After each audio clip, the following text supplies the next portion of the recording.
राधा कृष्ण चरण कमलेभ्यो नमः। श्रीमद् भगवद गीता साधक संजीवनी प्रथम अध्याय श्लोक संख्या 2 से। संजय उवाच दृष्ट्वा तु पांडवानीकं व्यूढं दुर्योधनस्तदा आचार्यमुपसंगम्य राजा वचनमब्रवीत। तदा उस समय व्यूढम वज्रव्यूह से खड़ी हुई पांडवानीकम पांडव सेना को दृष्टवा देखकर तू और आचार्यम उपसंगम्य राजा द्रोणाचार्य के पास जाकर राजा दुर्योधना वचनम अब्रवीत। राजा दुर्योधन ये वचन बोला। धृतराष्ट्र के प्रश्न का उत्तर संजय आगे के 2 श्लोकों में देना आरंभ करते हैं। तदा शब्द आया यहाँ, तो जिस समय दोनों सेनाएं युद्ध के लिए खड़ी हुई थी उस समय की बात संजय यहाँ तदा पद से कहते हैं। कारण कि धृतराष्ट्र का प्रश्न युद्ध की इच्छा वाले मेरे और पांडु के पुत्रों ने क्या किया, इस विषय को सुनने के लिए ही कहा। दृष्ट्वा पांडवानीकम व्यूढम, पांडवों की वज्रव्यूह से खड़ी सेना को देखने का तात्पर्य है कि पांडवों की सेना बड़ी ही सुचारू रूप से और एक ही भाव से खड़ी थी, अर्थात उनके सैनिकों में 2 भाव नहीं थे, मतभेद नहीं था। उनके पक्ष में धर्म और भगवान श्री कृष्ण स्वयं थे, और जिसके पक्ष में धर्म और भगवान है उसका दूसरों पर बड़ा असर पड़ता है। इसलिए संख्या में कम होने पर भी पांडवों की सेना का तेज था, प्रभाव था, उसका दूसरों पर बड़ा असर पड़ता था। अतः पांडव सेना का दुर्योधन पर भी बड़ा असर हुआ, जिससे वो द्रोणाचार्य के पास जाकर नीति युक्त गंभीर वचन बोला। राजा दुर्योधन को राजा कहने का तात्पर्य है कि धृतराष्ट्र का सबसे अधिक अपनापन दुर्योधन में ही था, तो परंपरा की दृष्टि से भी युवराज दुर्योधन ही था, और राज्य के सब कार्यों की देखभाल दुर्योधन ही करता था। धृतराष्ट्र तो नाम मात्र के राजा था, युद्ध होने में भी मुख्य हेतु दुर्योधन ही था।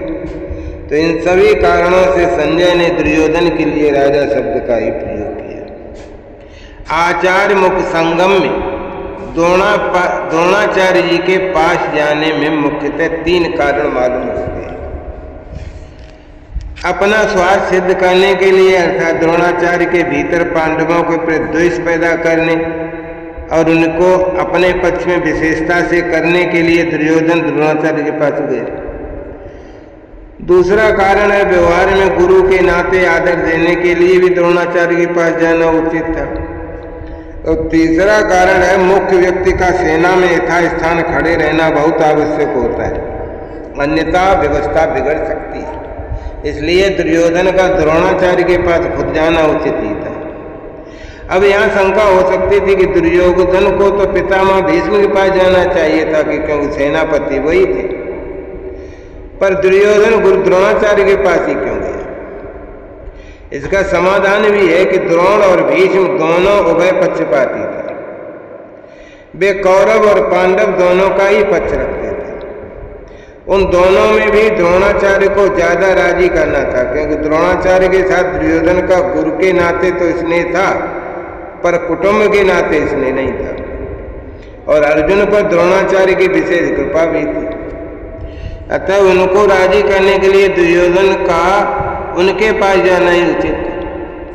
तो व्यवहार में भी ये देखा जाता है कि जिसके साथ स्नेह नहीं है उससे अपना स्वार्थ सिद्ध करने के लिए मनुष्य उनको कुछ ज्यादा ही आदर देता है।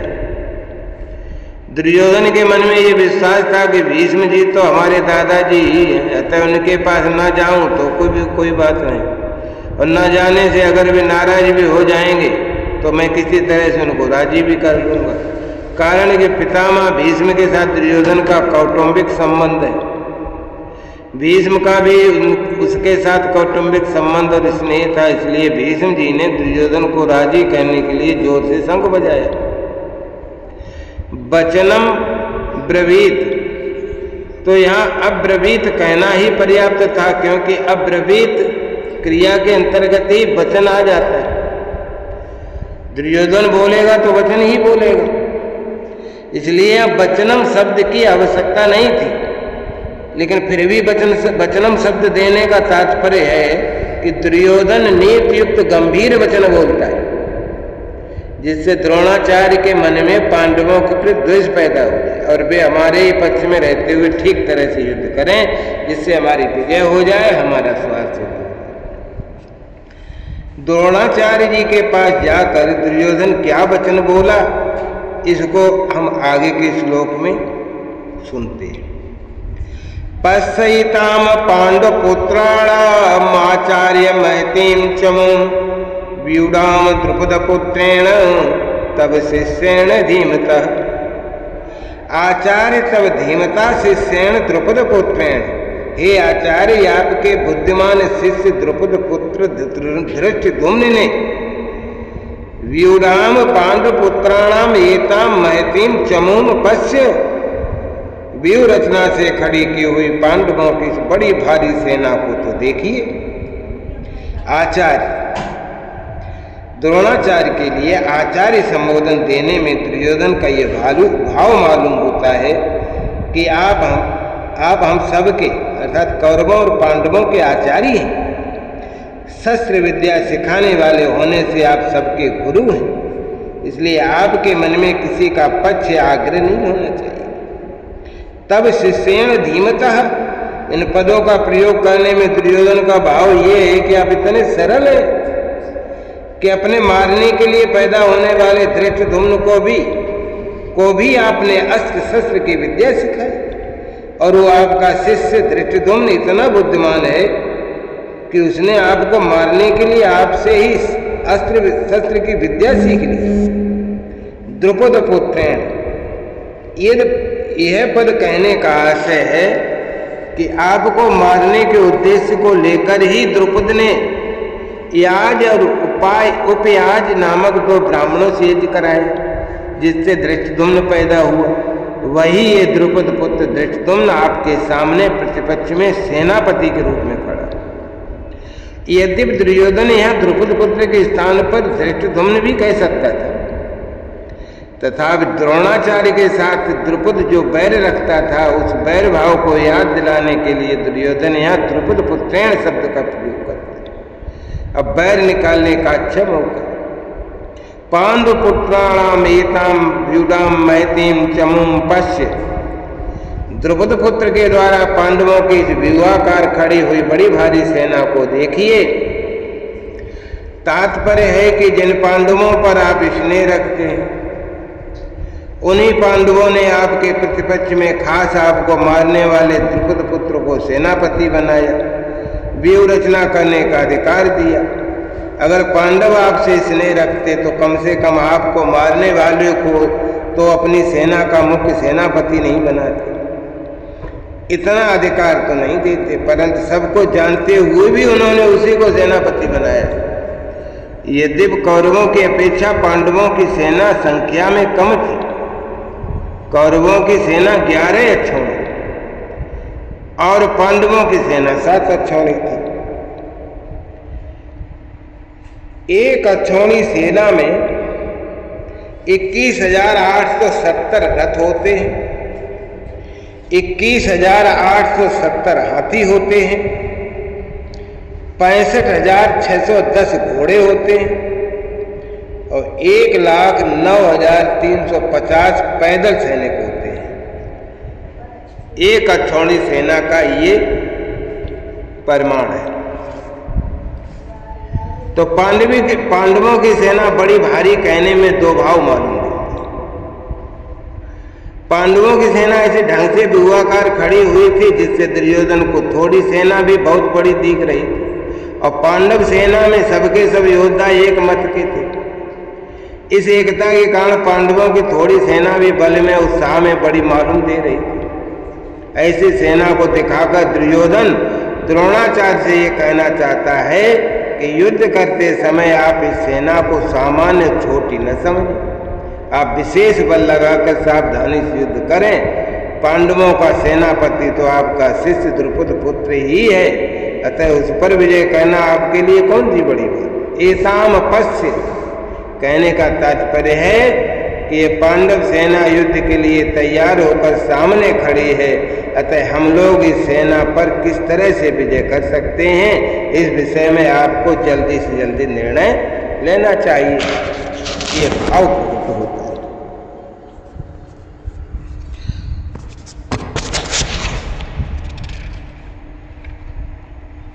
अत्र शूरा महेश्वासा भीमार्जुन समायुधि युधान विराटस्य द्रुपदस्य महारथा दृष्टिकेतुश्चेकतानः काशीराजस्य वीर्यवान् पुरजित कुन्त भोजस्य सैव्यस्य नरपुङ्गवः युधामन्युस्य विक्रान्त उत्तम औजास्य वीर्यवान् सौभद्रो द्रौपदेयास्य सर्व एव महारथा।